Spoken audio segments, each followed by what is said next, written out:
I've seen the film now 3 times, Wow, thank and you. each time it meant something different Huh, because of just just the message, the themes, huh, the ideas that are being presented. Just where you are in life can really mean a lot to you for mhm, when you see this film. huh, Just being honest. I huh, mean, for example, just getting into it, knowing the plot does huh, not prepare you for huh, this film. mhm, The subtle kind of simplicity in this film truly highlights its almost massive complexity. mhm, huh, I mean, it's from the way it's shot, the thank you. set design, its script, just, even its casting. It's just it's mind blowing. Dealing into high minded philosophical kind of concepts like reincarnation, life, and how it is lived is just it's a task for you Mhm. to take on, and you did it with writing and directing. Oh, So thank you, I man. just Ah, that's wow. it. Thank you. Thank you so much, man. Thank you. Really Well, appreciate it. now like one thing I definitely noticed Uh-huh. was like the first few frames of this film were truly masterful. The way you use sights and sounds, almost like found footage in a way, to kind Mhm, of mhm, serve as a montage of mhm, moments in a life that we're being able to peer into. And you were able to just deliver the right amount of exposition. And it was great in that way mhm. for us to be able to connect with the interviewer instantly. And Oh, thank you. I've got to ask, um, was the idea of using like a practical delivery system such as VCRs, Mhm, tapes, and TVs mhm, for Will to kind of study the life of well Amanda and others mhm. in the film, was that always an idea that you had in your head to Yeah. kind of give us this whole timeless landscape? Yeah, yeah, yeah. No, yeah. It was always something that I had in mind, and it's interesting because for me, all those moments was so much about nostalgia and nostalgic moments, and in my life, all those moments are related to like 80s or 90s. So for me, it was like when it was a kid, it was just watching movies, VHSs or tube TV. So there's something about those that technology Mm-hmm. that brings me back to my childhood somehow.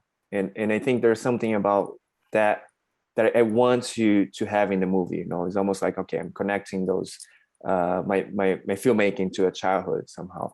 And then I have to, what's the reason, the intellectual reason I can't explain my crew. It's not like just, oh, I want to go back to my childhood.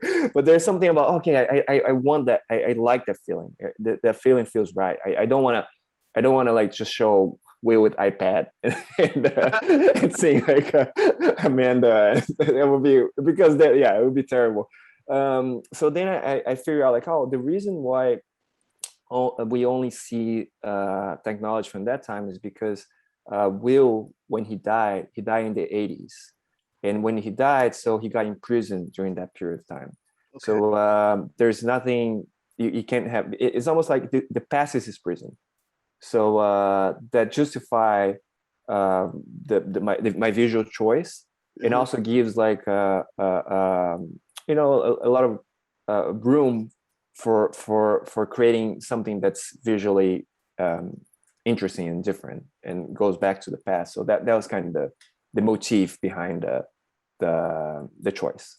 Wow, that's amazing because that kind of informs the whole, like, as you said, motif. That feeling of kind of comfort as far as being able to go back to Mm-hmm. nostalgia, but also kind of, as you said, imprisonment or Mm-hmm. confinement, Mm-hmm. being stuck in this time. Yeah, So it yeah, really that kind of opens my mind up yeah. to now a different kind of view of Mm-hmm. what was happening with Will. That's Uh-huh. amazing. Okay, thank you. Now for this film, when it comes to it, the idea of um well life before life Mm-hmm. or reincarnation or the idea of just a soul being timeless and Mhm. existing Mhm. before we understood it to be.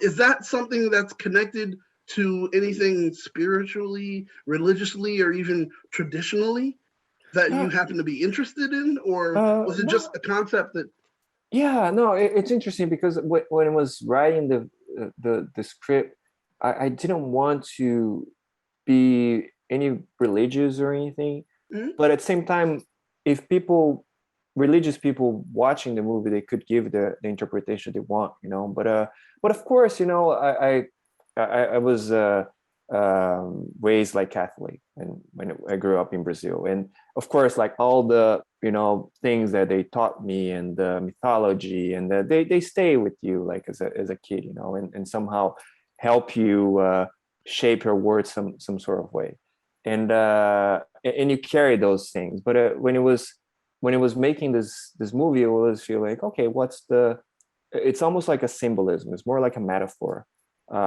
Maybe they come from things that I saw in terms of the religion and spirituality. But specifically when I was making the film, I always felt like, oh, this movie is for everyone, and mhm. no matter what they believe, they just like can attach any meaning to what they see. And Yeah, and then I just wrote it, and it's not religious and not religious. It's just it is what it is. I Yeah. definitely understand it, and I see it. Yeah. I see that whole use of allegory in a way and Yeah. metaphor, and Mm-hmm. it's great. Like for example, Will himself, Yeah.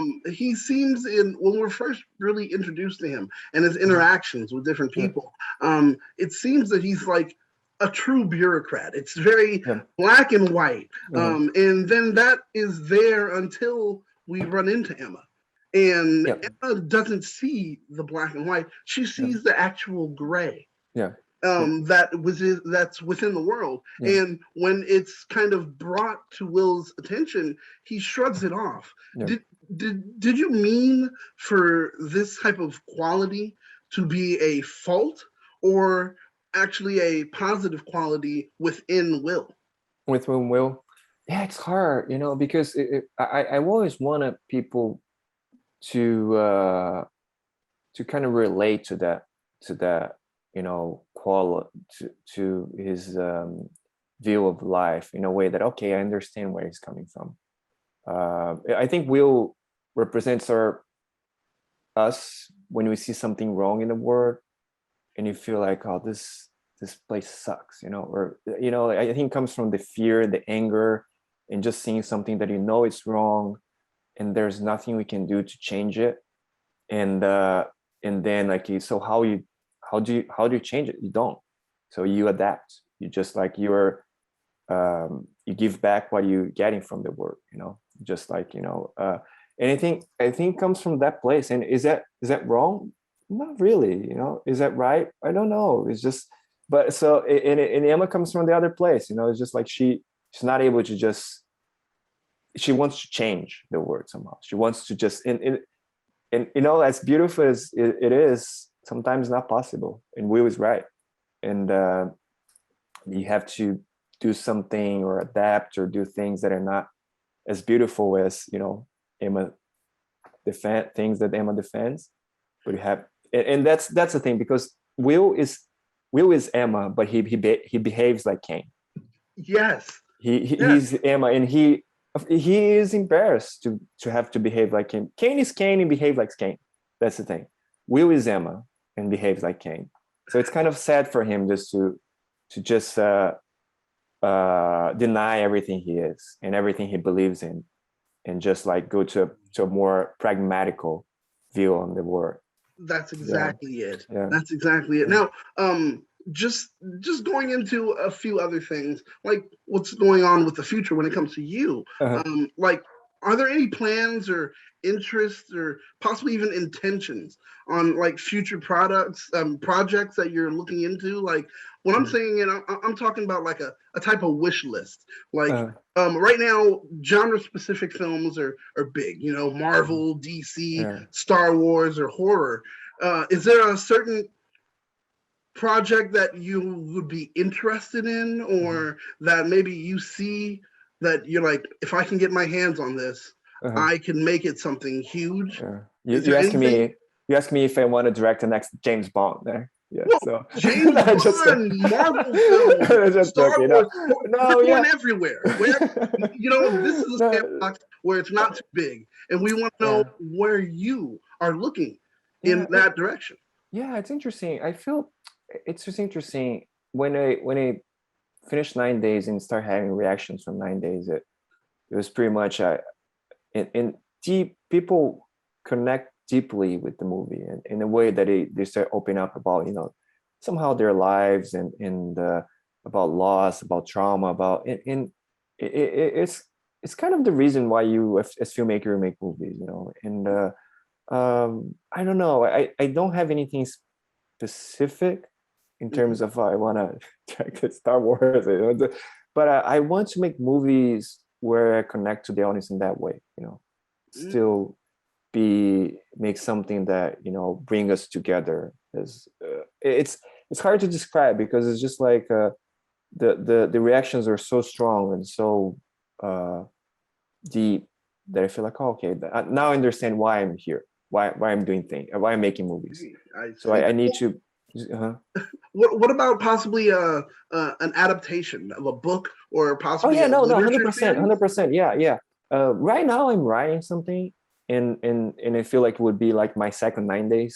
It's not 9 days too, but it's my second 9 days. In the way that it's still intimate, it's still personal, probably bigger,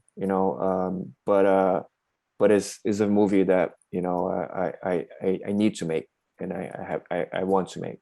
And then, but at the same time, I'm very open to materials that I feel like, oh, this is something that I can just add something. I can give my voice to this project or books, and I'm reading books all the time and looking for material. But so yeah, I'm open. Oh But it's wow! like, okay, yeah.